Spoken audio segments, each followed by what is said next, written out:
मी एक content creator आहे आणि रोज मला काय शूट करायचं, काय अपलोड करायचं, माझं स्क्रिप्ट काय असणार आहे, हे सगळं माझं पहिलेच प्रिपरेशन राहतं. पण आज काय झालं खरंच मला माहीत नाही, कारण सकाळपासून माझा दिवस इतका बोर गेला आहे आणि मला काही सुचत पण नव्हतं. आजचा दिवस खूप बोर गेला. सकाळपासून काहीच असं स्पेशल काहीच घडलं नाही. रोजचं तेच रुटीन, रोजचं तेच काम आणि तेच विचार, तेच घर. कधी-कधी ना आपण खूप ठरवतो, की आज खूप काहीतरी करायचं आणि खूप छान काहीतरी स्पेशल करायचं. पण खरं सांगू ना, दिवस संपून जातो, पण तरीसुद्धा आपल्याकडून काहीच असं होत नाही. आणि आजचा दिवस पण असा होता ना, की सकाळपासून फोन तर हातातच होता, पण शूट करायची देखील इच्छा नव्हती आणि एडिट करायची तर मुळातच इच्छा नव्हती. तर एक गोष्ट माझ्या लक्षात आली, की प्रत्येक दिवस थोडी ना एक्सायटेड असतो, प्रत्येक दिवस थोडी ना सेम असता. एक दिवस असाही शांत जाऊ देत. मग संध्याकाळपर्यंत चांगली वाट पाहिली आणि संध्याकाळी शेवटी मी हे शूट केलं सगळं. आजचा माझा दिवस जरा कंटाळवाणा, जरा शांत आणि जरा विचारी गेला आणि दिवस तर त्यावेळी एक गोष्ट लक्षात आली, की आजचा दिवस जितका बोर होता ना, तितका माझ्यासाठी खूप जास्त इम्पॉर्टंट पण होता. बाकीच्या दिवसांचे प्रिपरेशन चालू होतं आणि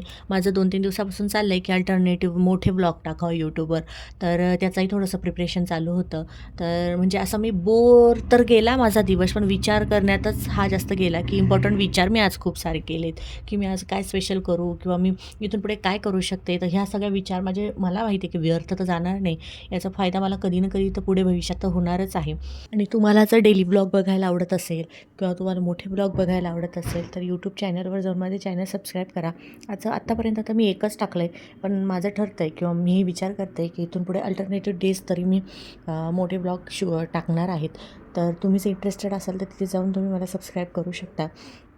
आणि अजून तुम्ही जर फॉलो केलं नसेल तर प्लीज तुम्ही फॉलो करा.